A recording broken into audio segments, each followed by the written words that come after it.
everybody, this is Susan again, back with the eclipse video, this time for the lunar eclipse in Taurus. It's paired with the previous eclipse video, the Scorpio solar eclipse, so you can look for that one if you haven't already. You can always think of eclipses as pairs because Rahu and Ketu, or the North Node and South Node, are always going to be flipped one way or another between the eclipses. So they'll either be a solar and then a lunar eclipse, as we have now, or a lunar and then a solar eclipse.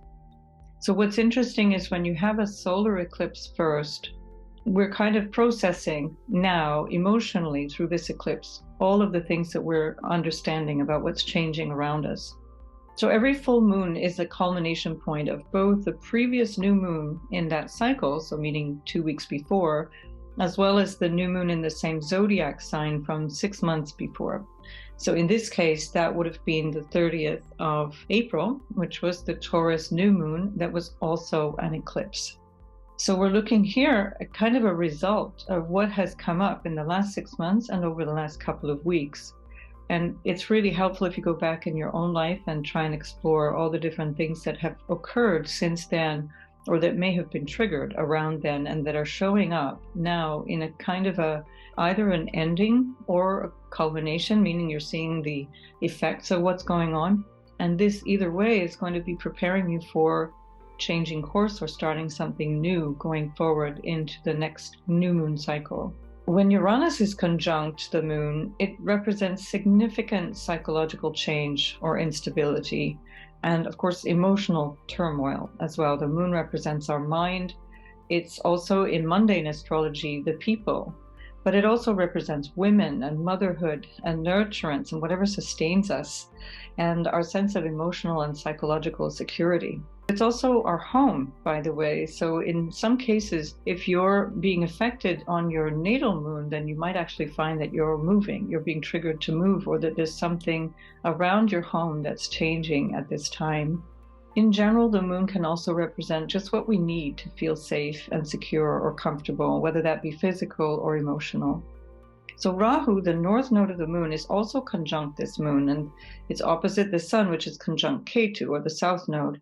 And this is what gives us an eclipse. And so we see the Earth is passing between the sun and moon opposition, and that temporarily blocks the light of this otherwise quite lovely Taurus full moon, because the moon is exalted in Taurus, loves being there, because Taurus also represents all of those wonderful, squishy, soft, feminine, and nurturing features that I've just described about the moon. So this means we aren't seeing the full benevolence of this moon in Taurus, and the things that it represents, like money and food and security and the values, are symbolically kind of out of reach during the eclipse period. And then later, after things settle down, things like that will emerge transformed in this process. So it's like there's something that's going to shift, and it's not going to be what we had before. And again, this will affect you personally to the extent that it's something that's describing either a conjunction or an opposition or a square, or potentially even a trine or a sextile, but that tends to be much easier to bear. And so you want to find out in your own chart how that's responding. And of course, that's also going to be unique to your natal chart. So what I'm saying here is very much a general thing. Later we'll look sign by sign, but even still, there's going to be nuance between what I'm saying and what your experience is.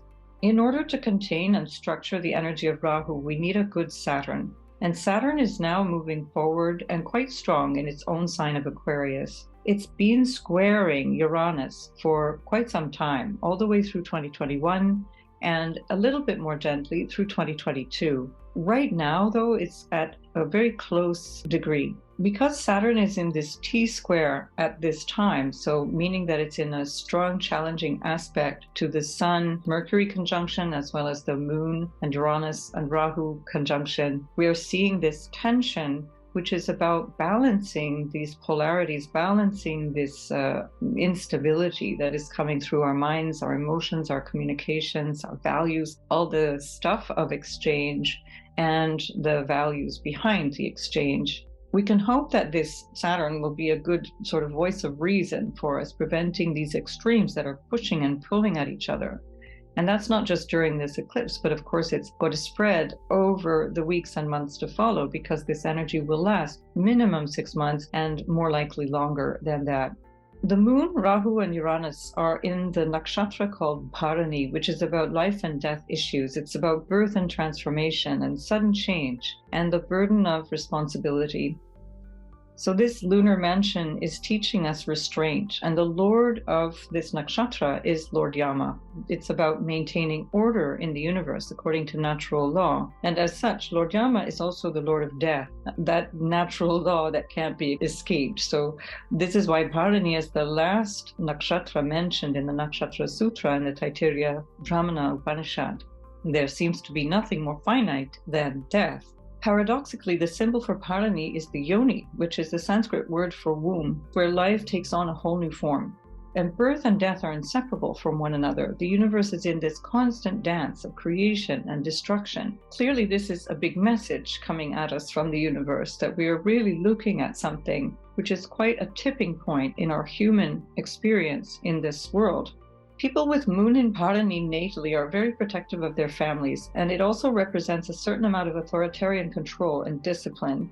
There's a tendency to control oneself and others when you have this placement. It's kind of like a parent who wants to control a child. This can be good or bad depending on other aspects of the natal chart. Yet here we have the moon hemmed in between Uranus and Rahu in Bharani, making this more likely to represent the more heavy and challenging side of the meanings behind Bharani Nakshatra. So the big lesson here is, where are rules and controls useful and constructive for us, and where are they abusive and destructive? We must certainly learn to live within some restrictions. That's part of social life. But it's not easy to agree on what restrictions are needed and for whom.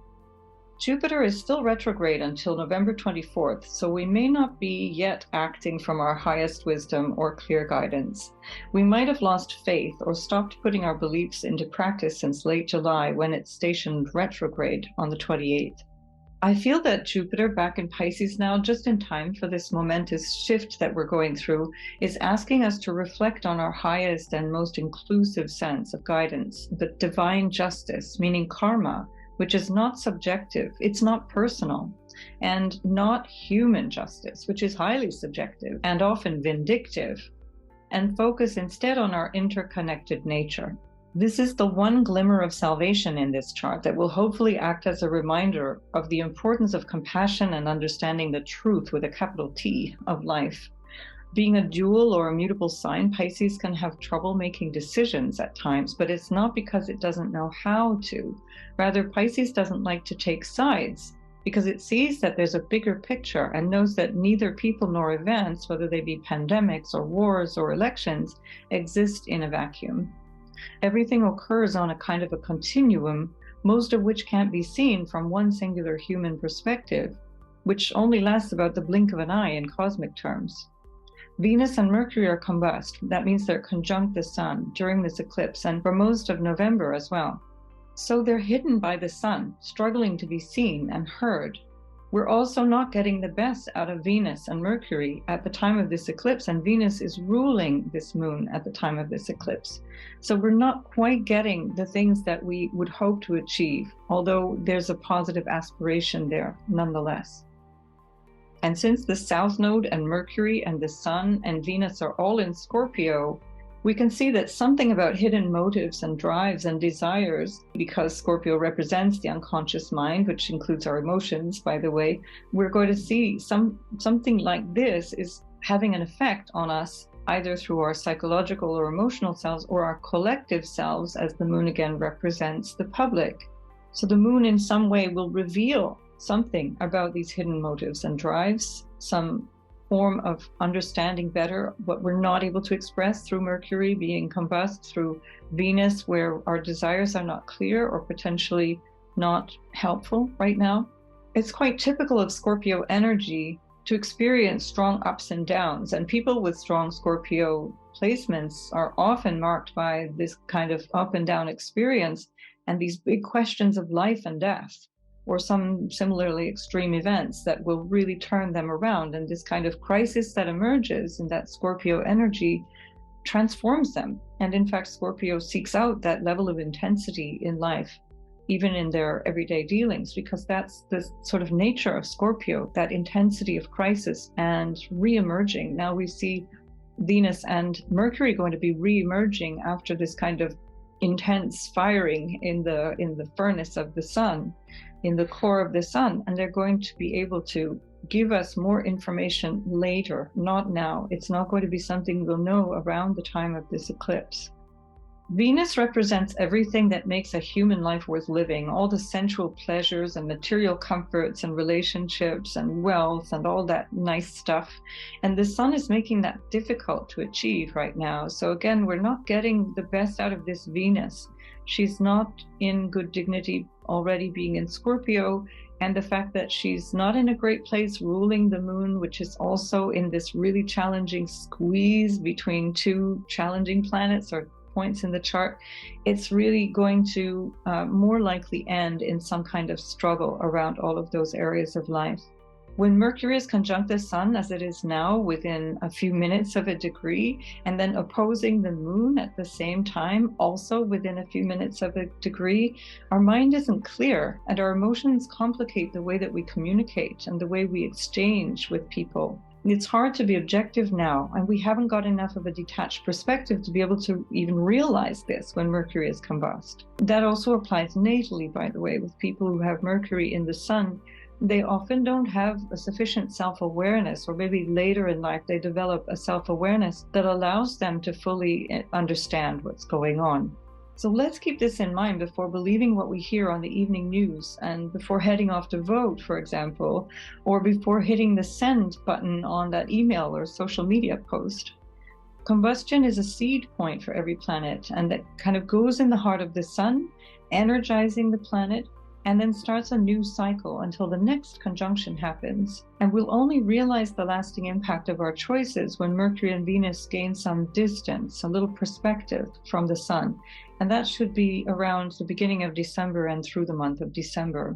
Mars, which is the ruler of Scorpio, and of course Aries as well, is retrograde as of the 30th of October, which will increase frustrations and potentially arguments or aggression in communications and other exchanges because it's in the sign of Gemini. Mars is also in a challenging inconjunct to Pluto, as it was at the first eclipse in this cycle, the solar eclipse in Scorpio on the 25th of October. This puts extra pressure and intensity, a potential for eruption into violence or assertion at the very best. And so we want to be aware also of how our actions, our words, our drives are causing trouble or unnecessarily provoking people and situations around us. There can be a need to renegotiate something or reconsider our actions and efforts now that Mars is retrograde. So anticipate that people will be feeling edgy around this time, and of course we will too. But make sure, of course, to remember that the people you interact with will be feeling some kind of pressure that they may not be in tune with. This is why I love astrology, because we get this kind of alert, we get this heads up, we're aware of what's going on, and we can somehow work with that energy that allows us to be more constructive, ideally, in these kinds of situations of real tension, because, you know, there's no denying that this is a series of energies in the last couple of years, but really kind of coming to a crescendo right now with these eclipses, that is hard to live with. It's very disruptive and causing an enormous amount of aggression and disruption in our relationships and in our societies in general. So we've really got to adapt to whatever is going on in our personal lives, and then of course adapt to how we deal with people in the general public, because we don't know what they're up for, you know, what's going on in their lives, basically. We never really know. So what battles are really worth fighting for? You know, choose your battles carefully. You know, when we choose in this way, we have to keep reminding ourselves that although these things seem very minor, on one level, maybe in our interactions every day, when we are acting unconsciously or acting out emotionally or acting out of impulsiveness, it can affect our very survival, because it's very difficult to abstract our small everyday actions from the bigger consequences of those actions, because of course all of the collective consequences we're experiencing are simply a kind of amassing of individual consequences that are arising at the same time.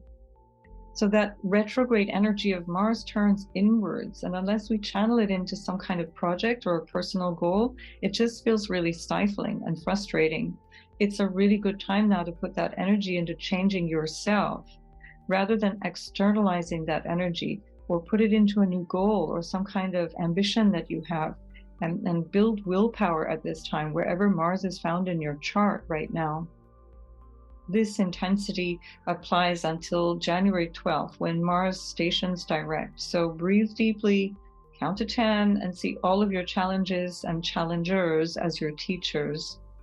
Also bear in mind that Mars is again squaring Neptune right now, so our motives, actions, and desires aren't clear. This adds to the message of the eclipse itself. There's something that's not really available to us at this point. We're not really fully getting what is supposed to be illuminated normally at the full moon. Something's obscuring that. So again, don't believe what you're told by anyone with skin in the game. You know, propaganda is one of the significators of Mars-Neptune aspects, and we're currently drowning in it from all sides. The best case scenario is to use the spiritual warrior energy here in that Mars and Neptune aspect and take action or intervene in ways that bring about peaceful solutions to the current madness, rather than contributing to the chaos and confusion. So there was also a lunar eclipse at the same point as I mentioned before, where the partial solar eclipse happened on the 30th of April. It was at 10 degrees, but it's close enough to this point that it makes somehow sense. It's calling in things from that period of time where you maybe want to go back to the end of April, beginning of May, and see what was going on in your life. In general, for example, in the US, the Roe v. Wade decision was leaked at that time. And so it hadn't become official, but somebody leaked it out. That's again one of the symbols here of this axis between Taurus and Scorpio. It's like the values of Taurus and what is important to feel secure and to support yourself. And then the exposure of Scorpio, revealing secrets. That's kind of espionage is a scorpionic energy, for example. Whistleblowers are very scorpionic. And so whoever it was that leaked that decision, it was significant. It erupted publicly because of the nature of the decision impacting so many people. And now the midterm elections are happening on this same day as this lunar eclipse on the 8th of November. And that lunar eclipse is going to kind of reflect now, it's showing the results of that Roe v. Wade chaos that was happening back in April.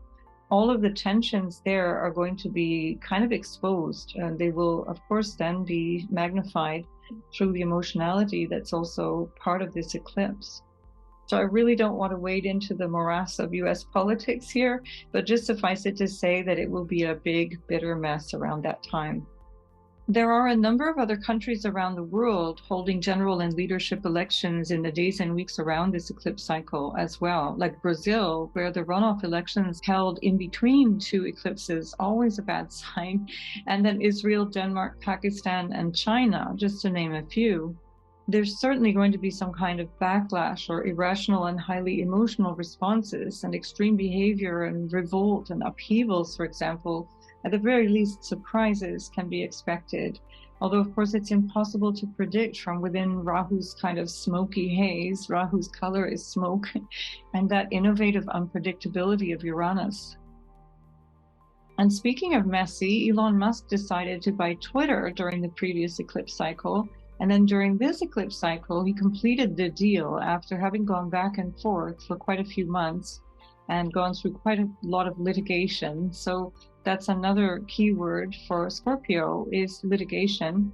And this whole thing is kind of coming to a culmination now, where we're seeing that that deal is not only completed, but he sacked a whole bunch of the upper management in Twitter. So there's an event chart for Twitter. It's kind of like a birth chart for Twitter, which is the first ever tweet that went out on the 21st of March, 2006 at 9:50 p.m. Pacific time. If you want to create the chart for that, it's really interesting. The sun is at 1 degree and 27 minutes of Aries, which is considered the Aries point. So within 2 degrees of 0 degrees of Aries is still the Aries point. and therefore it's particularly socially influential. That would apply also to an individual's chart. So around the 0 degree point, give or take a degree or two of all the cardinal signs, so Aries, Cancer, Libra, and Capricorn, is going to be considered the Aries point. It's a real trigger point. And so here we're seeing that in the event chart for Twitter. So transiting Jupiter has been crossing this Aries point twice since May, and it will come back for a third time as of late December and going into January. So at that point, Jupiter will also be crossing Twitter's Rahu, which is conjunct the sun. And part of the reason it has that megaphone sort of "don't take your eyes off me" quality, it's unmissable whether we like it or not. When Rahu comes together with the sun, that if that's in an individual's chart, it's intense. A person is very big, larger than life. Their life usually takes on a really important shape. Like Obama, for example, has Rahu's sun, somebody who's out there, really out there in life, and seems to just play this role of leader, this like a kind of a built-in energy. And that's, again, not a political statement. It's just because he happens to have sun Rahu. So again, I don't want to go into that whole American politics scene, please. So getting back to Twitter, Twitter also has Mars in Gemini at 17 degrees. Now, watch my recent video about the qualities of Mars in the sign of Gemini for more info on that, and you'll start to understand why Twitter is such a trash heap. Mars is transiting through Gemini from the 20th of August until the end of March 2023. It's about the 25th of March, to be exact, when it goes finally into Cancer. So during the last week of October and the first week of November, Mars is going to slow down as it stations retrograde exactly opposite Twitter's Moon and Pluto conjunction in Sagittarius. So this will no doubt trigger even more upheaval and division and discomfort, especially in the Twitter sphere. So look out for that if you're on Twitter, and be blissfully unaware if you're not. And so on top of that, Twitter's Jupiter is at 18 degrees of Scorpio. So guess what? Twitter's Jupiter is also conjunct this eclipse point, and that would have also applied to the last eclipse. So it's a retrograde Jupiter, meaning that it doesn't really easily fulfill the potential of that Jupiter, which of course is largely about gaining wisdom. That's probably something of an understatement with regards to Twitter. Jupiter in Scorpio can be about manipulation and digging up secrets again. That's that word, secrets, and the whole aspect of Scorpio about digging for the truth, digging to understand what's really going on, and having, no holds barred in the process. And it's probably safe to say that Jupiter definitely provides an abundance of that. These eclipses, both the solar and lunar ones, have been deeply impactful for Twitter, and this will continue well into this spring, really into May and June. So that's going to change Twitter radically from now on, but we just don't know how. So yay, I guess. As the Chinese know, chaos also includes opportunity. So for all of us, eclipses are a good time to make radical changes to our habits and goals. They're not necessarily negative, especially for individuals. That might affect you very positively, in fact, but they are definitely disruptive. And this is especially the case if they fall on or in aspect to important points in your natal chart. Because it's not easy to predict or prepare around eclipse times, it's a good idea to build flexibility and resilience into our schedules and lives right now. So let's have a look at how this might affect your sun and moon and rising sign. I also recommend listening for wherever you might have a stellium of 3 or more personal planets in your chart, and that excludes the outer planets. So Uranus, Pluto, and Neptune are not included in a stellium. The sun can be seen as your sense of purpose or important men in your life, for example, your father. And the moon represents your mind and emotions, as well as potentially the mother and home and whatever makes you feel secure. And then the ascendant, or what's also called your rising sign, is going to show the area of life where things will happen. And so that's why it's really helpful to know your ascendant. And for that, you need to have a reliable, exact birth time. So if you found this video helpful, be sure to give it a like and definitely subscribe so you can stay up to date with my future posts and videos. Let's get started with Aries. Hi, Aries. You've got this happening in your second house. The lunar eclipse is happening in the place of money and what you value, all the stuff that you have. And it seems like that's changing quite a lot for you. That's certainly going to be the case since the beginning of spring of 2018, when Uranus moved in there anyway. But on top of that, we've got, since January of this year, the North Node in that house. It's a very significant place for you because it's not just the things, the material things in your life, for example, money and assets and investments and things that you rely on, but it's also what you rely on in yourself. So it's what you bring to the table. That seems to be changing somehow. And maybe it's more your sense of what's important that's changing. Definitely on the other side of that, you've got something changing in the life of your business associates or life partner, perhaps. That can be something to do with their income, or there can be something that you're having to navigate around an inheritance. This is something probably not going to work out, or at least not be very clear initially, but eventually it will resolve. It's just that there seems to be a lot of toing and froing, a lot of discussion, and perhaps you're not actually fully understanding what's going on there. On the other hand, you've got Saturn, which is squaring all of this, causing a bit of tension. So it looks like this may not be such an easy thing to go through. And that tension has been there for some time already. So it's really since the beginning of 2021. So this certainly isn't new to you, this tension, but and that tension also seems to be coming from sort of what it is that you really want out of life, your hopes and dreams. It can also be around friends, where you might be feeling that you've been restricted, for example, around maybe who you are spending time with, or you're finding that your groups are limited, or of course, because of the pandemic, maybe there was some kind of restriction there around visiting and traveling to see people and just being able to associate with friends like you would like to. The one bright light is that Jupiter has moved back into your 12th house, which is quite a lovely energy because it's something that's kind of uplifting in the sense of your perhaps your spiritual side, your way of looking at yourself in a much more spiritual lens. Of course, it's lovely having Jupiter in the first house too, but it brings a lot all in one go. When Jupiter's going through the first house, we tend to become kind of really busy and really out there. And this Jupiter moving back into your 12th house, it seems to be a bit of an opportunity for you to step back and question a little bit of the dynamism of your day-to-day, maybe the things that you're engaging in. And that might have something to do again with this feeling of what you value changing. Another way that this can look is that there's new opportunity around resources, and that can be new investments or new source of income, something that might be coming in that sense. And with Jupiter in the 12th house, that can also represent foreign lands, foreigners. So maybe you're revising an opportunity that was already there about working with people from abroad. So something very interesting is happening there.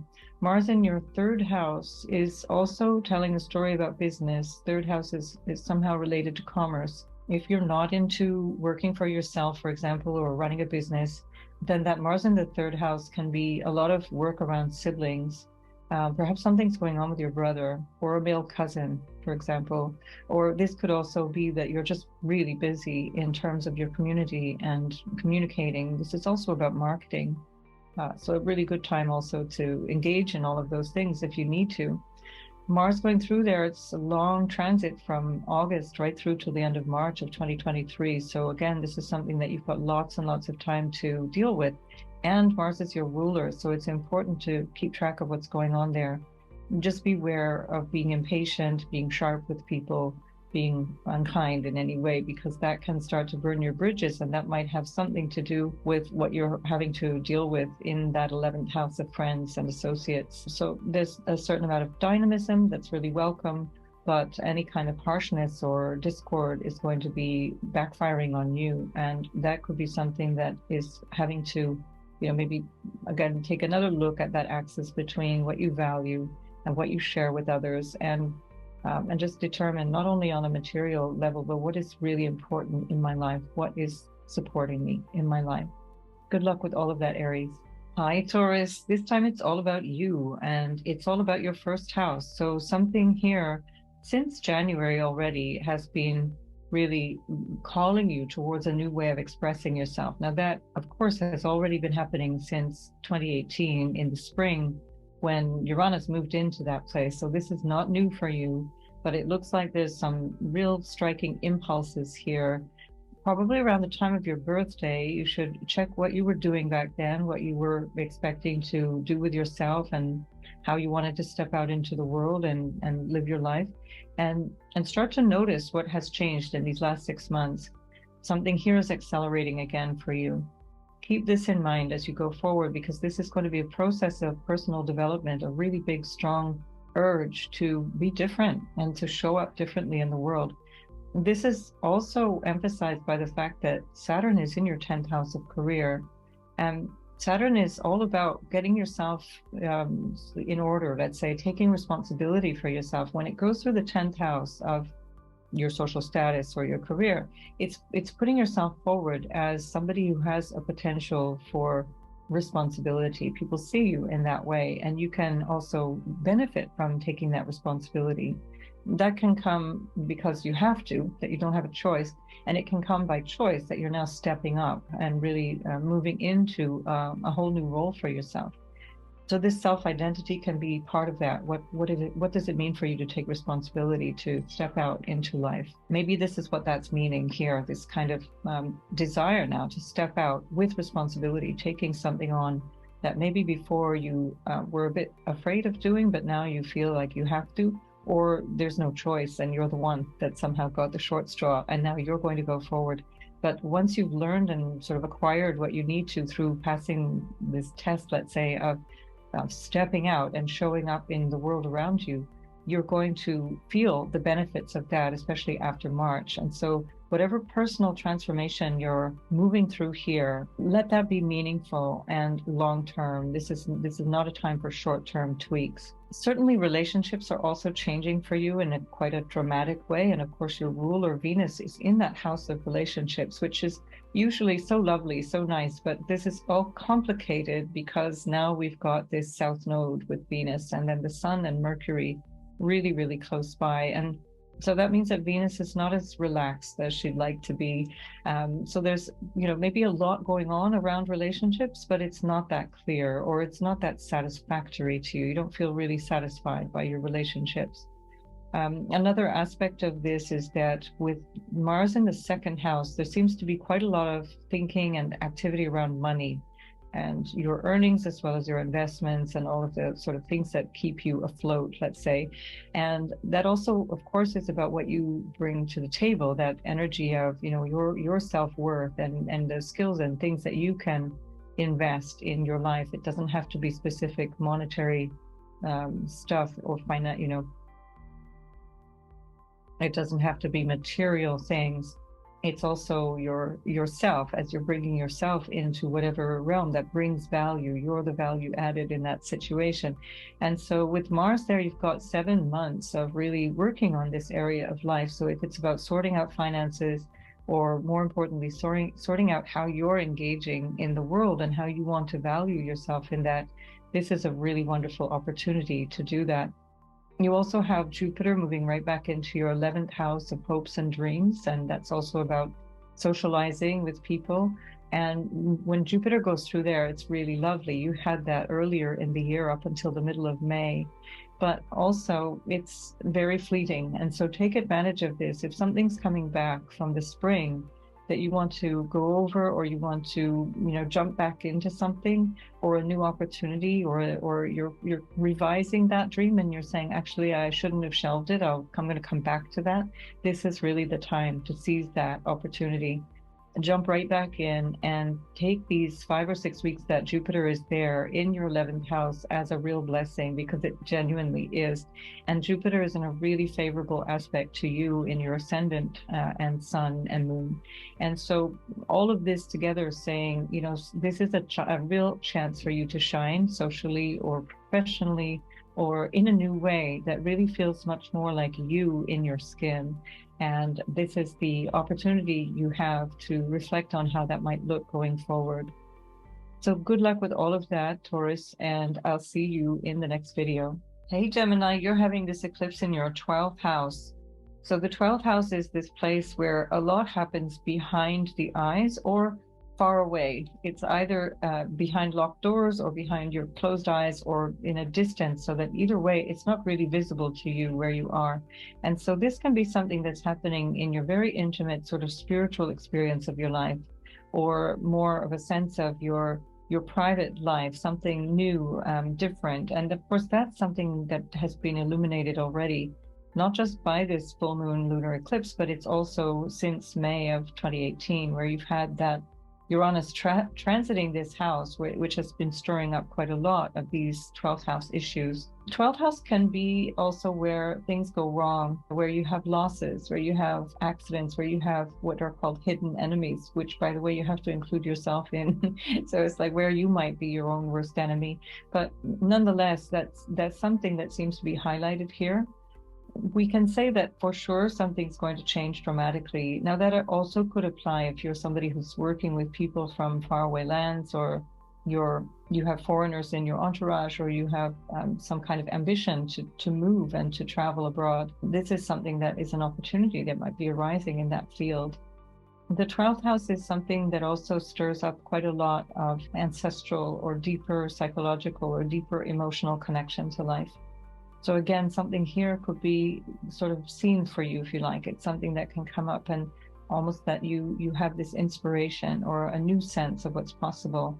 This could be something quite revelatory, and it can also help you in other areas of life. So don't discard these dreams or sensations or messages that you think you might be getting from ancestors or from deep down inside. You've got Saturn in the 9th house, moving through this place of what it is that you'd like to do. So this purpose-driven area, what we call the house of Dharma, is really about trying to sort that out, get fulfillment in that area, step up in and be in that role that you want to assume in your life. As Saturn is preparing this territory, going through the 9th house, it's readying you for Saturn going into the 10th house of career. So getting in touch with what you believe, what is really your purpose, what is it that you're here for? Do you need to learn more? Do you want to reach out and understand something in a higher level? All of these things are preparing you for then stepping into your role, your social status, and your career area of life when Saturn puts more responsibility on you there. And in the meantime, you've got Jupiter that has come back into that house. So that could be sort of a kind of a new way of looking at an old issue, something that you might have already dealt with in 2021 or in the spring of 2022 now until mid-May when Jupiter was still there. So something may have already happened and then you set it aside, or you had some doubts and now it's come back. And the other way that you can look at this is that you're kind of getting a new, fresh sense of courage about stepping out. And if that's the case, use these next 5 or 6 weeks while Jupiter is there to really maximize the emphasis on this place in your chart. It's a really beautiful aspect to have right now. You've got Mars going through your first house. And with Mars in the first house, it gives you an enormous amount of dynamism as well. So for Gemini, Mars in the first can have you a little bit edgy. It can have you also a bit sharp. So again, that depends on your natal chart, but it can have you feeling a little aggravated. And this is something that goes on for a long time. So definitely take some breaks, make sure that you are using some time to rest and to especially rest the mind, because Mars in Gemini is lots of thinking, very busy, lots of action. And so you will need to rest. That's perhaps also what is being called up in the 12th house, because the 12th house and the 6th house, where these eclipses are happening, is the axis of rest and reestablishing your good health. If there's been any illness or any kind of difficulty there, this is an opportunity there as well. So if that's the case, that 12th house can be calling you and saying, just take a retreat, go away somewhere, heal yourself, and then come back. And the 6th house on the opposite side, where the south node is, where the sun currently is with your ruler, Mercury, is making things a little bit less than clear. And so you might not be so sure of what's going on in your everyday life. That can include your health, of course, but it can also just include work in general. And so there might be something that needs to be let go, whether it's a daily habit and some kind of unsupportive way of living, or whether it's a job. And this is now you're realizing this job is killing me, or this job is just overwhelming me, or either I need a break or I need to change completely.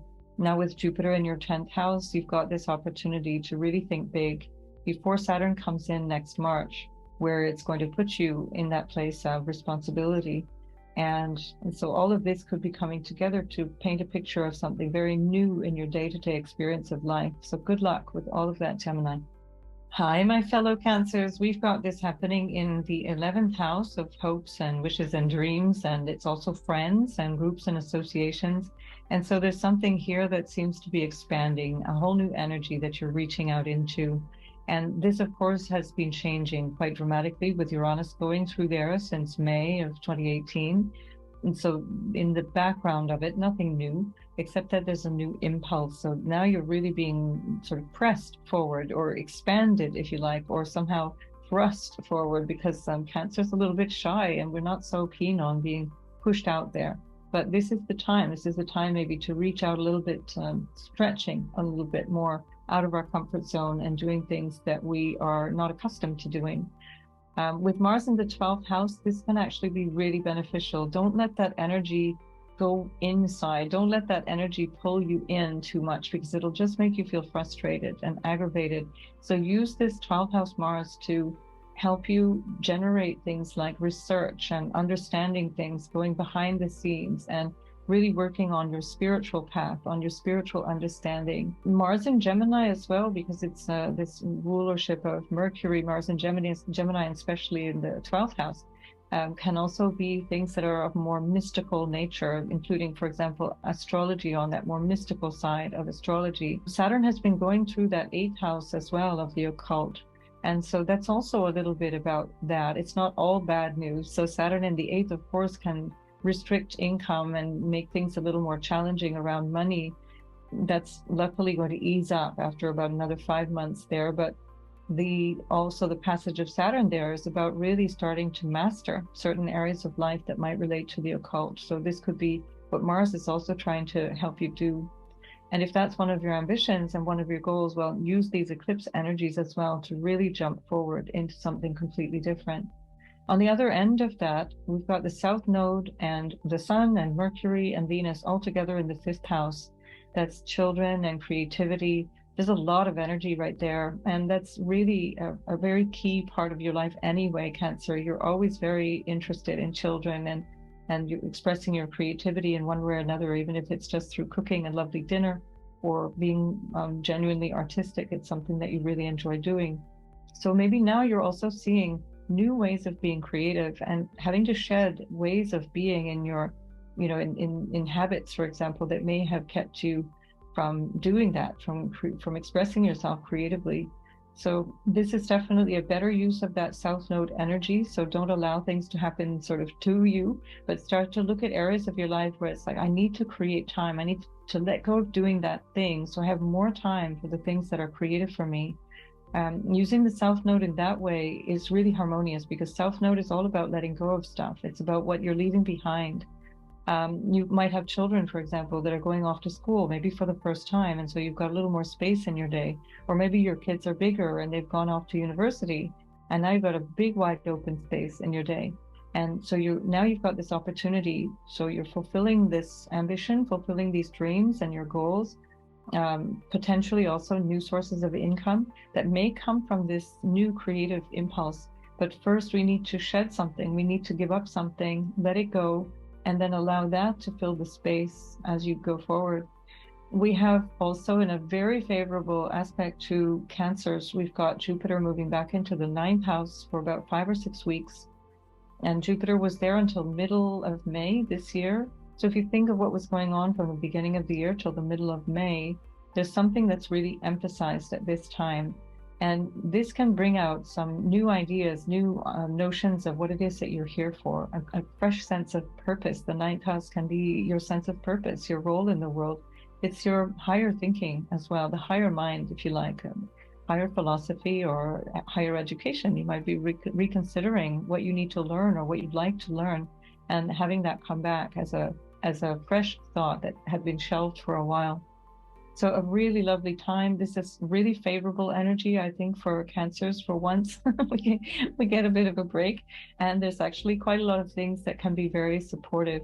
So if you're not taking action, if you're hiding behind closed doors, that will build frustration. So with Mars in the 12th house, think of that as like a monster in your bedroom. So Cancer, if you're going to go and hide out in your bedroom, you got to face the monster. So better use that energy creatively and get yourself out the door as well. See you in the next video, Cancer.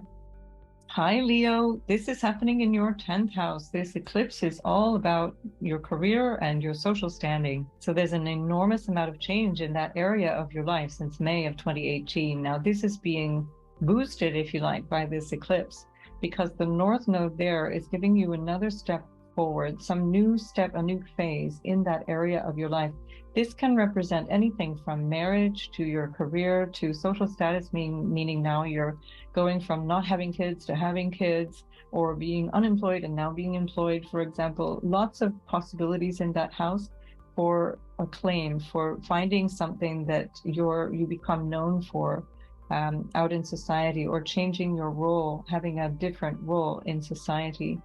In the very least, you're really thinking about these things. If they're not really showing up yet on the outside, this is certainly the place where you're doing an enormous amount of work. On the other end of that, in the 4th house, which is home, there's a lot going on that's not very clear. It looks a lot like things are a bit complicated. There can be some issues around home that might be preventing you from the social status or the career that you're really aiming for, or that you would like to go to. Or maybe on the contrary, things that at home have become challenging and therefore you have to now go out and work, or the kind of work that you need to do is having to change one way or another. So there's definitely a strong correlation here. The 4th house is not just home, but it's also your kind of emotional and psychological nature. So that also could be something there that is a bit in turmoil right now, kind of churning at you. That might have been something that you've been sensing since the beginning of the year. Some maybe change of heart is a way of describing that. And so for you, it's really important to take care of yourself emotionally. Now Jupiter has moved back into your 8th house, which is also to do with the deep unconscious and the sense of our, what motivates us, what we're not aware of, what are the things that are driving us behind our conscious awareness. And with Jupiter there, you might have some serious realizations around things that allow you now to understand yourself better and take care of yourself better. And then from that place, step out into the world in a way that you want to, because of course, Leo, you love to be seen. You're here to be seen, and you're here in many ways to be a leader. And so showing other people the way is important. But before we can show other people the way sincerely, we have to do the work on ourselves as well. So this is where you're getting this opportunity to really understand yourself deeply, possibly also through your relationships, because Saturn is still in your house of relationship. Saturn is moving slowly through that house, will finally leave, you'll be happy to know, at the end of March of 2023. And honestly, whatever relationship survives this passage of Saturn will usually stand out. It's something that is quite stable. You're going to have a double test in March, because you're not only having Saturn leaving the 7th house, but you'll have Pluto entering the 7th house. So again, after the spring, if there are relationships in your life that are still standing, hang on to them, because they're really working if they've managed to go through these upheavals. And now with that Saturn in the 7th, it's also about you taking responsibility in the context of your relationships. How do you engage with other people? How do you show up in relationship? And this again can come back to that sort of psychological churning and understanding your role within the context of your relationships and how that might support your work, because Saturn is in this relationship here, in a challenging relationship to these placements in the 4th and 10th house that it's urging you. Saturn is kind of urging you to clarify these areas of your life. So the home and your deeper sense of self, your deeper sense of psychology and what makes you happy, your relations, and then what's going on outside. Now with Mars going on from August until the end of March in your 11th house, back and forth there over the 11th house, it's really going to be engaging you in thinking about your wishes, your hopes for the future, what it is that you really want to achieve in your life. And that's also about relationships with groups and associations. And so that can have something to do as well with friendships that are not like the super close ones, but the, day-to-day acquaintances and perhaps friends you see every now and then. That can also be political groups, social groups of any kind. And so with Mars going through there, there's a lot of dynamism. So this could also be something that is helping you or hindering you in what I've just described around your work and home and relationships. Good luck with all of that, Leo. See you in the next video. Hi, Virgo. This is happening in the 9th house for you. Now, the 9th house is a really lovely place, usually for something new and fresh to come in. You're certainly being stimulated there in the area of your higher wisdom, your higher education, your philosophy of life, and your sense of purpose and what it is that you'd like to accomplish in this life. And with that 9th house energy, already since May of 2018 being really, really strong, now you're having this extra emphasis because of these eclipses. So basically since the beginning of January 2022 already, but particularly now, you're getting this kind of boost forward with a whole new impetus, a whole new way of seeing all of that. And this is something that you can really seize on and run with it, because you're getting a lot of support, believe it or not. I know it's been really challenging these last few months for sure, but you're getting a lot of extra support right now. And that extra support, especially now, is coming through Jupiter, which is moving back into your house of relationship. That means that people in your life who are like your peers or your very important relationships, your life partner, business partners, for example, counselors as well. So, therapists and lawyers and people that help you, there's going to be more of that around you. And so you're getting this kind of boost of support that's lasting 5 or 6 weeks before Jupiter will leave again on the 21st of December. So then it finally goes through the 8th house all the way until next May. So basically this is a boost for you to feel that you've got now a renewed sense of direction, a renewed sense of purpose. And in the opposite energy of the eclipse, the 3rd house, where the south node is, and where we find also the sun and Mercury and Venus, all of that is really gathered around the area of your connections, your sort of neighborhood, the friends and cousins around you, your siblings, but also it's your skill sets. It's the things that you do every day. It's your sort of communication in terms of going out and about. It also is a way of understanding something needs to change in that. So there's something when it's coming through the south node, something needs to change in that, how you're communicating, how that everyday connection with people around you needs to change. This can involve anything from a move, like a physical move of home, to something that requires you to be different online, or to be different in the way that you even do your research papers or something like that. If you're into business, then you will also benefit from checking your books and making sure that everything's running smoothly, because here with this slightly cloudy, not very clear aspect, it can also be that there's some kind of shenanigans there that's either messing things up or not very clear, or holding you back in some way around understanding what's actually needing to be done.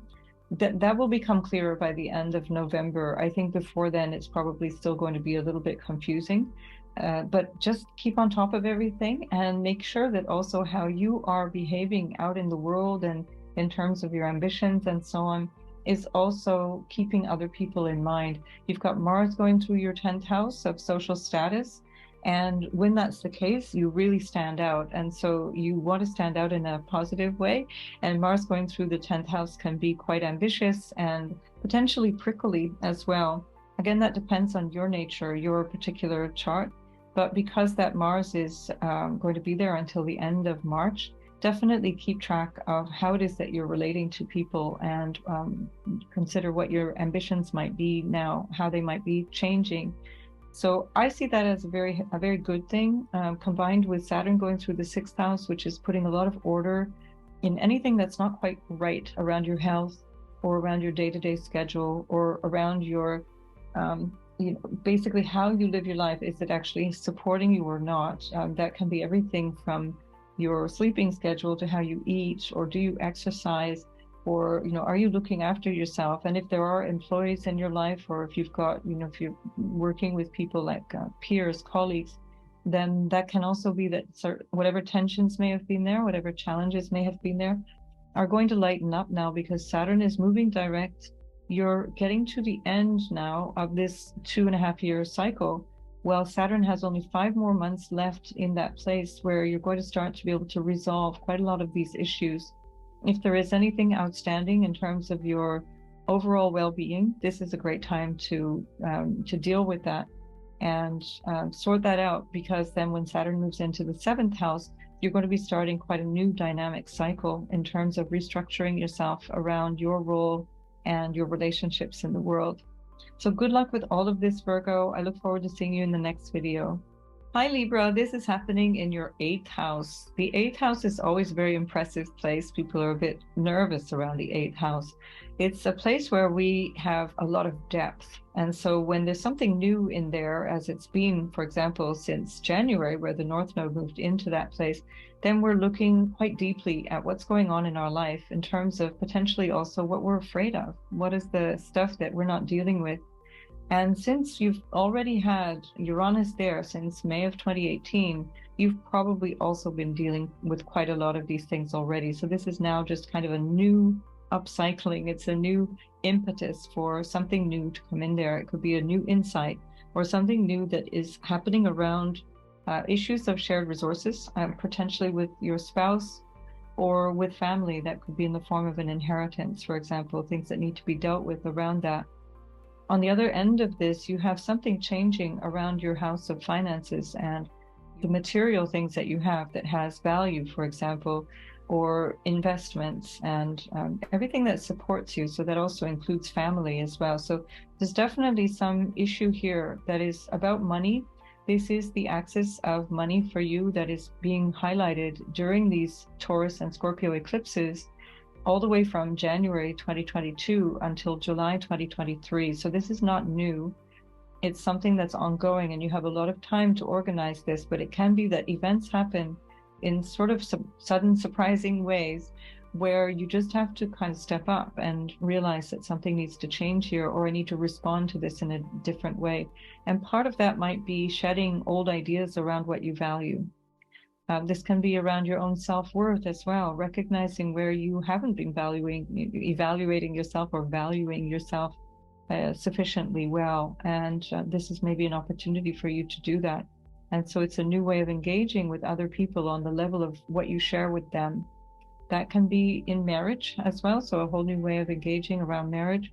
But again, it can be something to do with shared resources through other means. This can also be, as I mentioned, something to do with investments. And so here with the South Node in the 2nd house, I would be a little bit, wary, for example, of investing. Anyway, you've got Saturn also cruising through the 5th house since December 2020 and until the beginning of March 2023. So I think investing is not a great idea for Libras right now, or if you do that, it should be with a long-term commitment in mind, not for short-term gain. There's definitely something changing there, and there's a bit of tension around that. Now, if this involves children, if you should have children, then there may be something going on that you need to respond to in terms of parenting and family commitments around that. Because again, 2nd house can also be around family, and it can also be with Saturn in the 8th that your children need you more, that there's something that they require from you, that you have to contribute maybe more attention or time or effort to whatever they are going through. Or it could just signify that they're going through some difficulties, that it's not necessarily directly impacting you, but of course, as a parent, you're reflecting on all of that. Mars is in the 9th house. This is great for thinking in terms of your ambitions and your goals in life and what it is that you think you'd like to do in the bigger sense. So not immediate short-term goals, but really like, what am I here for? And with Mars there for 7 long months, right, till the end of March of 2023, you've got a lot of time to act upon this and to decide if you've got maybe a sense of higher purpose, something that maybe is changing in that area of values that I mentioned, where the South Node has been, where it's really kind of pushing you to look at life in a different way. Mars in the 9th house also gives you maybe a more spiritual look at life, a sense of maybe having a deeper or a more profound purpose than you may have suspected or thought of for yourself before. Just beware that with Mars going through the ninth house, there can also be challenges in traveling. So some accidents or possible, interruptions, let's say, in traveling. If you have colleagues or associates or people that you work with in any way who are foreigners as well, there might be quite a lot of activity around that. If you're a writer or into publishing, this could be an opportunity as well for you to put some elbow grease into writing that book or getting things done in such a way that you make that time to publish something by the end of this transit. With Jupiter moving back into your sixth house, it looks like you're probably going to be very busy, but in a way that you can manage. It's something that actually brings you a lot of pleasure with Jupiter in the sixth. And Jupiter there until about the 21st of December is also giving you an opportunity to reconsider issues around potentially your health or how you live day to day. Or maybe your day-to-day schedule is actually taxing you, maybe overwhelming you. And now you're getting a chance to review that because Jupiter has already been there. It was there until the middle of May this year. And whatever was happening around the end of April, early May, was maybe highlighting something that needed to be examined again. And now you've come back and you're taking a look at that. So you have this opportunity now to resolve a lot of issues that might be holding you back, whether that be around how much work you do or whether you're, how you work with colleagues or what you're eating and are you taking care of your health overall. And that looks quite favorable. So take advantage of this before Jupiter leaves again and moves back into your house of relationship in December. See you in the next video, Libra. Hi, Scorpio. Well, last time it was all about you. This time it's all about your relationships. And so now we've got this eclipse happening in the seventh house of partnerships and important relationships that you have with people. And this is definitely a place that's been undergoing a lot of change since the spring of 2018. And now since January, you're getting quite a lot of boosts here where things are being sort of thrust forward, pushed forward into a whole new way of being by these sort of shocks or these events that come around eclipse times, where you're made to really recognize something needs to change or something is changing around you, and then you have to respond to that change. I mean, let's remember that Scorpio, you thrive on change. You thrive on the intensity of something needing to be done, something needing to be resolved. And so in many ways, you're really in your element here when you've got the eclipses happening in your sign and in your partner sign of Taurus. So definitely take advantage of this time to go over relationship issues if there is anything that needs to be examined, anything that needs to change, or just embrace that and expand into it. Something on your end is having to change. So already we saw that on the 25th of October, there was a sense of needing to shed some aspect of yourself. Well, this is the similar message. This is going to be the message each time we get these eclipses for you. There's, some aspect of what do I need to surrender? How do I need to change in a way that is going to allow me to go forward into relationships that are satisfying, into relationships that I can be happy with and proud of. And whatever it is that's needing to be changed within you, it's not necessarily very clear or easy. And especially because we've got Saturn in the fourth house. So that means Saturn has been tugging at this energy. It's been in a T-square of tension between your first house of self and your seventh house of commitments and partners. And that Saturn in the fourth house can represent tensions in the home physically. It can also represent some psychological tensions where you're feeling maybe a feeling of either frustration or inadequacy or just a bit down in the dumps. And with Saturn in the fourth, where it's been since December 2020 already, you've got a lot of restructuring to do. You're really putting together the foundation of your life, Scorpio, and you're putting this together in such a way that you're going to have a solid foundation for building something going forward. So in the 7 or 8 years from now, when you look at what's going on in your life, you'll be able to look back and say, this is because I laid this foundation. That will show up again in your relationships at that time. And then 14 or 15 years from now, you'll start to see the result of that out in terms of how you step out in the world, what your status is in your career and in your social standing. So Saturn going through this basement part of your chart is really fundamental. It's very, very important for you. Get that sense of what makes you feel secure. What is it I need to change? And what can I let go of, especially? What can I shed so that I can allow myself to be more free in relationships and expand into something completely new? Now, you've got this really lovely transit of Jupiter back in the fifth house, which is in harmony with you in Pisces. And so Jupiter in Pisces is that little boost of upliftment that we all need right now. And with Jupiter moving in the fifth house, it also gives you a lovely boost of pleasure as well.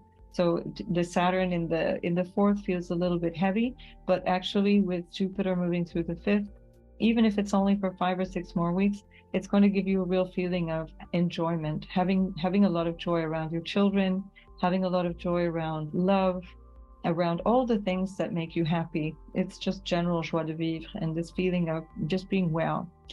Super for creativity. If you're doing any kind of creative work or creative projects, if you're into business, this is also really good for business, and something that just gives you a little bit of a smile on your face while you're kind of confronting all of these other issues that seem to be calling a whole new way of being for you in relationships. Finally, you've got Mars, your ruler, going through the eighth house. Now, Mars in the eighth house can be challenging in marriage, for example, where there can be a lot of tensions, a lot of toing and froing. On the upside, though, Mars in the eighth can also be great for sex, especially with Jupiter there in the fifth house. There might be a whole new spark coming into a relationship or in a new relationship that is bringing a real new spark in your life. Mars in the eighth, though, can also be tensions around shared resources, issues around taxation or other kinds of income that's not stuff that you're earning. It's like things that might come from a payout of some kind, tax payouts or insurance and that kind of thing, things that come from potentially even disputes around inheritance and that kind of thing. So possibly that has something to do with tensions around relationships, and potentially also a new way for you to see yourself. But nonetheless, it has to be dealt with because Mars is going to be there all the way through till roughly the end of March. So it's definitely something to keep an eye on, and it's going to be very much your focal point because it is your ruler. You're going to be focusing a lot of attention on those eighth house matters. So good luck with all of that. Take advantage of Jupiter while it's there, giving you a really positive boost for the next 5 or 6 weeks. And I'll see you in the next video, Scorpio. Sagittarius, this is happening in your sixth house, so definitely check on any kind of issues that are impeding you around your everyday life. Is there something going on in your schedule, or the way that you're sleeping, the way that you're eating, or health issues, or things going on between employees, for example? The everyday stuff, the basic stuff, maybe needing more of your attention. It also could be that something new is coming in. Maybe you've got a new job, for example, and there's a whole new thing that you need to learn. There's a whole new thing that you've got to discover. With Uranus already moving through that part of your chart since May of 2018, there's been a lot of change in this area anyway, and now that change is just accelerating. So use this opportunity to change what needs to be changed that you're already aware of, and be grateful for whatever is showing you that it has to change, or by things that are changing around you, because either way, something needs to be shaken up here. This can be also something to do with your sense of well-being, your mental well-being or your spiritual well-being. There's a change there as well. And so maybe you're literally having a change of heart around what you're doing as a day-to-day job. Maybe there's a desire for that to look really different. And that's changing from the South Node, and then the Sun and Mercury and Venus all being there in that 12th house. This is a really great energy actually for the 12th house. The South Node is all about shedding, letting go, and the 12th house itself is about loss. And letting go is the ultimate letting go, which is the house of death, but it's not always representing death. That's not what that's meaning. But it's definitely something to do with things that we don't see on the everyday outside world. It's what's behind your eyes. And so this could be something that you're realizing spiritually, something that you're letting go of in the way that you are every day, because you're sensing something in yourself changing. This change has already been ongoing since January, so it's not new. So definitely something that you can develop in terms of your spiritual understanding of life. Or perhaps this has something to do with people far away from you, either people that you're working with or friends and family who are far away, and there's something shifting around that as well. There can also be issues around where you live, and that can be that you're maybe having to decide, now I've got to move, I've got to go somewhere far away, and that can be what this looks like as well. So that certainly will change your everyday experience. You have a lovely boost in this regard by Jupiter moving into your fourth house. So if there is an idea around moving, maybe that idea was already there in the spring, because Jupiter was there before until the middle of May this year. Maybe there's something going on there that has you reconsidering that. And if it is something that's more spiritual or psychological that's going on in your life, then Jupiter going into the fourth is also really nice for that, because it also uplifts you. It's the house of your happiness as well. It's what makes you happy, what makes you feel secure. And Jupiter's in a really harmonious energy here with that 12th house. So something is very uplifting right now until about the 21st of December. So run with that. Whatever things seem to be coming back in your mind or in your ideas around what it is that's motivating you, or should I move, or how should I be living my life, jump into that and embrace this energy of Jupiter, because it's really supportive. You've got Saturn bringing tension in this eclipse period, where Saturn is in the third house of your everyday kind of environment, your neighborhood. That could be cousins and siblings, for example. Third house can also represent how you communicate, or the ways that you work in terms of the skills and so on that you have. Things have been impeded there, and that can be an impediment around you. That's not necessarily you having this problem, meaning that other people around you are struggling a little bit, or that your capacity to reach out is impeded a little bit. Saturn in the third makes it a bit more challenging to connect or to associate with people locally or in your community, and there may be a feeling that that's needing to change as well. And this could also come back in terms of possible move or a need to change things up in your everyday work environment.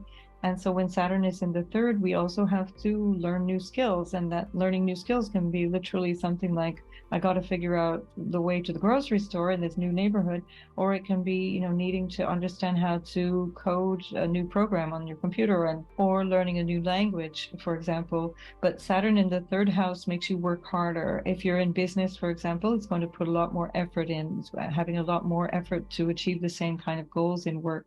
And the payoff will be huge. So Saturn always pays off in the end, but just right now it's going to feel like a lot of work. Third house could be things like accounting and all of that kind of bookkeeping that we need to do if you're in business for yourself. So that can also be a bit of a drudgery right now, and that might be putting some pressure on you in terms of your health and well-being. The third house represents your mind as well. So if Saturn is there, there may even be a potential for a little bit of depression. And again, that might be what the South Node is indicating, that there's something that needs to change, something spiritually that needs to be shed, an aspect of yourself that needs to be better understood. I don't think the message is going to be super clear until at least the end of November. Nonetheless, it's something that you can prepare yourself for and recognize, I'm ready now. I'm ready to come back in and jump into a whole new way of living my life in a way that's much more harmonious for me. With Mars going through the seventh house of relationship, there can be tensions in relationships, and you might be finding that you attract people who are a bit grumpy or a bit edgy with you, or that you yourself are feeling that, and therefore there's a lot of tension within relationships around you. Either way, it's really important that you take care of relationships in such a way that you don't allow conflict to override your connections with people in a way that might disturb your peace. So remember that your ruler is there supporting you back in Pisces in this really harmonious aspect in the fourth house, bringing you a lot of happiness, potential for a real feeling of wellness. So it seems to me around the time of your birthday this year, you're going to have a really wonderful time. See you in the next video, Sagittarius. Capricorn, this eclipse is happening in your fifth house. That's a nice place to have the eclipse. It's a house of fun and joy and children and creativity. There's a lot of really interesting, fun things that can be happening in your life right now, and maybe you're reaching out into that. Maybe you've come through a phase where there's been quite a lot of drudgery, and now you're really entering into a whole new way of seeing yourself in your hobbies and in the things that make you happy. There may be also things happening around the lives of your children, if you have any. And if you don't, it might also be with regards to business. And so something's shifting there, something is changing, and that change is going to expand in the weeks and months ahead.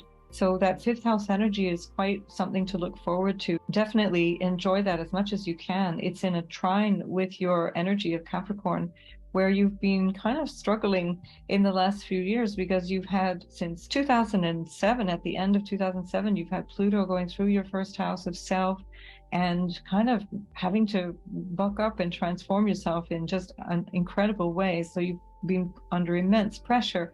And then for basically from 2017 till 2020, you had Saturn in the first house, now in the second house. So there has been an enormous amount of pressure and responsibility. But again, Capricorn, you're up for it. You're there, or you're here for that. So it's really nice if there's this kind of pressure valve here that's releasing for you and giving you this little boost where you have some new energy, something very interesting coming into the fifth house. Another boost that you're getting is that Jupiter is moving into your third house. And so there can be, if you're in business, some really interesting developments around business. Whatever might have been happening around late April and early May is kind of up for review now as Jupiter is moving back through that same part of the chart. And so this might be something to do even with where you live and the neighborhood around you. And so maybe you're having second thoughts about where you want to move or how you want to live in the neighborhood around you, maybe connecting more with neighbors or with cousins and siblings, and connecting in such a way that your communication is also more joyful, more uplifting. And this is something you can really take advantage of if you do work in communications, or if you work in such a way that you're doing commerce with people on daily exchanges with people. That Jupiter there will really boost that. This is both the North Node and the Moon and Uranus in the fifth house, as well as Jupiter here in the third house, are really good for business. So the polar opposite of this North Node eclipse is where the South Node is in your 11th house. And that's really about your relationships in groups and in social environments. It's also about what you dream for, what your sort of hopes and wishes are right now. That can also be around income as well. It's a money house as well. And now something's not super clear right there. And it looks like there is a need for change. It looks like something's coming in because now we've got this confusion, let's say, around Mercury, Sun, and Venus there. But it's with the South Node. So something's leaving, something's changing. It could be a change of work, a change of income, or some loss that might be due to just in general plans not working out the way that you had wanted to, or your dreams having to be shelved for a little while. With Saturn in the second house in this real tense square to that as well, it's in a T-square, so it's squaring both of the nodes. That can also be something to do with money. So if Saturn in the second is often where there's a lot of restriction around money, it can also be that you're actually investing, and so you're setting aside money specifically in order to, develop later, but it's a long-term investment. This is not good for speculation. Although, go ahead and buy a lottery ticket because you've got that North Node in the fifth house. That's gambling. Just don't take a gamble on anything that you're willing to lose. But of course, as a Capricorn, you're probably not much of a risk taker anyway. But let's say Saturn in the second house can be causing this tension that has you wondering what it is that you are planning to do. Are you able to reach out into that dream and step out into this vision for yourself, or is that having to be reassessed? Maybe this is the time to sit on that for a while and not worry too much about it until at least a few weeks from now, when things could clear up a little bit. You've got Mars in the sixth house. That's a very, very busy schedule, Mars in the sixth, and it's going to be like that all the way through till the end of March. So as Mars is going back and forth over that placement, it can be very supportive for Capricorn because Mars is really good for Capricorn energy. However, in the sixth house, it can also cause illness, it can cause inflammation, it can cause accidents. Be wary of that. So definitely slow the pace. If you find you're just doing way too much, slow your pace. Don't do too much, don't bite off more than you can chew. Sometimes scaling it back and just going towards that North Node, where the North Node is right now, asking you to have a little more fun in your life and maybe mix it up a little bit. This is where you're going to find much more satisfaction right now. That Mars is going to be there for a long time. So this is a good time for you to really assess what it is that I need to change in my life. Is my day-to-day habit, my lifestyle, my sleep, and all those things that support my well-being, is that working for me? Or do I need to revise that? Mars in the sixth can also bring tension with colleagues. So definitely take care if there are any conflicts with colleagues, that you don't burn any bridges there. With Saturn in the second house, though, it seems like you're really clear right now on what it is that you value and how it is that you want to go forward. That's your ruler. Saturn is going to be there until the 7th of March. So use this time as well to not only assess your material well-being and wealth, but what it is that you can bring to the table in a way that's really satisfying for you and that is sustainable, especially over the long term. Okay, Capricorn, good luck with all of that, and I'll see you in the next video. Hi, Aquarius. This is happening in your 4th house. The 4th house is all about your emotional security. It's about what makes you feel safe in this world. It can be your home, your physical home, or it can be the sense of home. And it's also your psychology as well. So these are the places right now where a lot of emphasis is being placed by these eclipses. This particular eclipse is asking you to consider the balance between your career and your home life. And that looks like there's quite a lot going on at work. It looks like there's an enormous amount of emphasis on either your social status or the career or whatever vocation you're dealing with right now, in such a way that it's putting you under pressure, because this balancing act between home and career, or maybe your psychological or emotional well-being and what it is that you do out in the world, is putting pressure on you. We've got Saturn in the 1st house.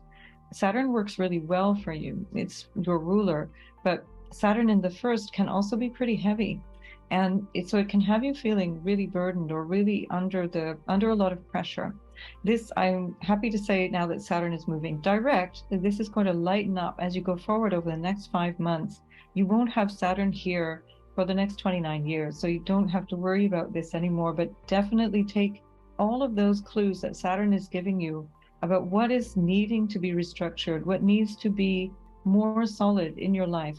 How can you create this foundation for yourself, within yourself, in the way that you are? And how can you step out into your life with more authority and be more substantial, let's say, in the way that you conduct yourself in life? It's going to put you through the ringer until about the 7th of March.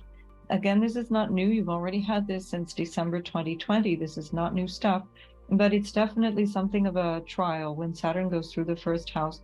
It can also be one of the most productive times of your life. And so, especially because Saturn works so well for you, I think this is a little bit what these eclipse messages are telling you. It's like, how can you be more organized? How can you get yourself into a place where you can be more productive and work in such a way that you really find a balance between what it is that you do with the family or for your own mental and psychological well-being, and what it is that you do out in the world, and are those things compatible? Now you have this really lovely boost as well because Jupiter has come into your 2nd house, and that's money. Maybe there's been some struggle there, particularly after Jupiter left this house in the middle of May and went into your 3rd house.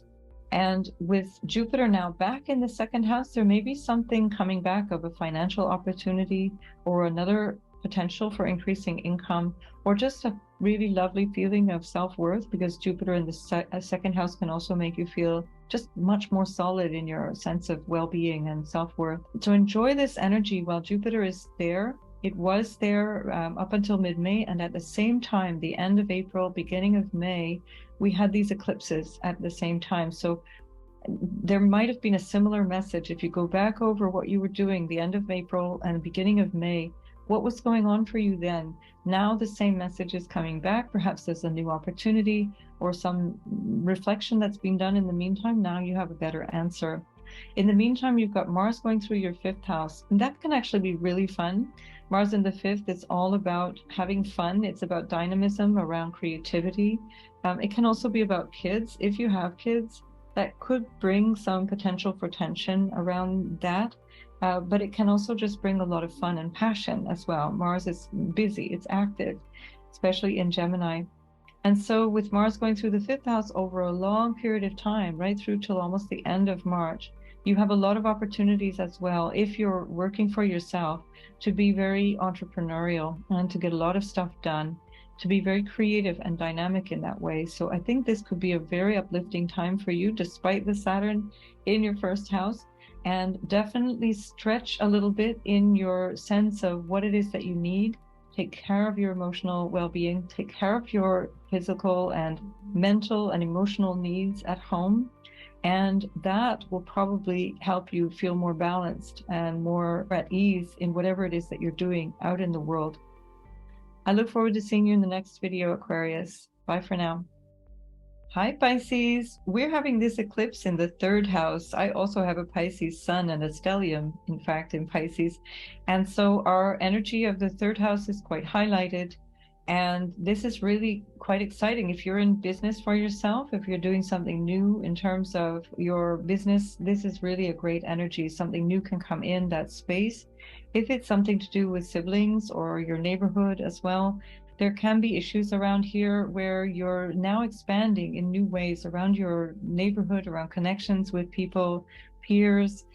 This can be really, really good for marketing, for expressing your ideas, for getting out there, and just developing new skills. So just as an example, I'm doing all of these videos now, which is something that I hadn't really wanted to do because I knew it would be very time consuming and I wasn't really ready to put that much time into it before now. And just because of these eclipse cycles, I started to realize that this is actually something I'll benefit from doing and that I also really enjoy doing it. And so now, basically since the eclipse cycles of the spring, I've been starting to upload videos. That means that I have to learn how to do all of these things in double time, basically. And so developing all of those skills in a way that brings a lot of joy, but also a lot of benefit. This is something that you're up for, Pisces. Also in the 9th house, there's some kind of change in regards to your way of looking at the world. Potentially your philosophy of life is changing, or the way that you used to consider your purpose is changing. And now that's something that you're showing up differently through. And right now with the South Node eclipse with Mercury, Sun, and Venus there's quite a lot of energy in this 9th house. It's about teaching and in the higher end of teaching. So that's either university education, or it can be philosophical or religious studies as well. And it also is about foreign places, foreign lands. So there looks like there's quite a lot of energy around that part of your life, but it's changing in some way because South Node is always about that shifting into something that you're letting go. So I do see this as, although very positive, it's something that is going to be new for you. It's not the usual, it's not the old routine, it's not the old way of seeing the world. And of course, Pisces, you're very adaptable, so that's not so difficult for you, although it might feel a little destabilizing for a little while. You've had Saturn also going through the 12th house. And because Saturn is going through the 12th for so long, it's been since December 2020 and all the way through the 7th of March 23. With Saturn there, it can feel like things are really restricted and there's just this feeling of not being able to do exactly what it is that you wanted to do, or the things that you are doing not really panning out in the way that you had hoped. Saturn in the 12th also restricts travel, connections with people from far away, either putting that under a much more responsible wing, let's say, or it can be something that's just not really working as it was before, and therefore it's really time to change that. The 12th house is also spiritual, so this can also be another aspect around that spiritual self, maybe getting a firmer ground, a more established sense of your spiritual practice, developing routines. And that's also the 3rd house, by the way, where the North Node is. It's that those routines, those regular things that you do that contribute to something bigger. So this can be a really interesting time, but it feels like a time that is slowing things down or pressurizing you. We're going to have to get used to that pressure because we're going to have Saturn moving into our 1st house. So Pisces, that's happening as of the 7th of March. But for now, we can hang on to the fact that our ruler, Jupiter, has come back into the 1st house, and it will be there until the 21st of December. So Jupiter in the 1st house is just lovely. It just makes you feel really great. And so, of course, Jupiter being the ruler of Pisces, it's doubly lovely. And so Jupiter is going to be there only until the 21st of December. Use these next 5 weeks to reflect back on what was going on the end of April, beginning of May, when Jupiter was at this point last time, and what was happening in your life, what shifted around that time. Equally, because Jupiter is, although it's in a very broad conjunction, it's still conjunct with Neptune, the modern ruler of Pisces. Again, that message of spiritual change, or this sense of, something different, something more perhaps compassionate or expanding into a more compassionate or spiritual way, if that's possible for Pisces. This is all sort of on the menu here. Look at these next 5 or 6 weeks as a way of really running with that, really jumping into that role before Jupiter moves back into the second house at the end of this year for the next 5 months. Mars is in the fourth house, and that is for a very long time, all the way up until the 25th of March. And it's been there already since August. And Mars in the fourth house can have you feeling quite frustrated psychologically or emotionally.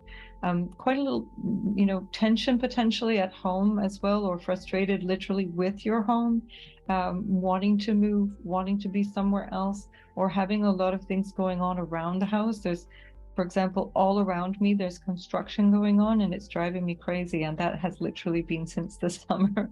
And so things like that might be happening in your life. But of course, the fourth house is also representing our deeper inner experience of self psychologically. So tensions that might be there that are potentially being brought up by Saturn in the 12th as well are going to need some kind of understanding. This is a great opportunity to dig deep, to go deeper into our understanding of self, our sense of what it is that we're here for, that looks like it's changing, this feeling of, that what I used to believe, what I used to think I knew about myself is changing, and having that sense of, okay, now I can take action on this. Mars can bring that result because of the action you take. Don't just sit still. Don't let that stir the pot deep inside, but take action on that. And as Mars moves direct from mid-January, that will become much, much easier, where you're going to have a sense of being able to resolve whatever the tensions are there. And it'll be a lot more fun than when Mars goes into fifth house at the end of March. So Pisces, enjoy this time with Jupiter in the first house of self, and enjoy all of the blessings that will bring, because it's not coming around again for the next 12 years. So you've got now 5 or 6 weeks to really run with that. And perhaps this new, fresh way of being and communicating through the third house is going to have some role in giving that form. So good luck with all of that, Pisces, and I'll see you in the next video. Bye.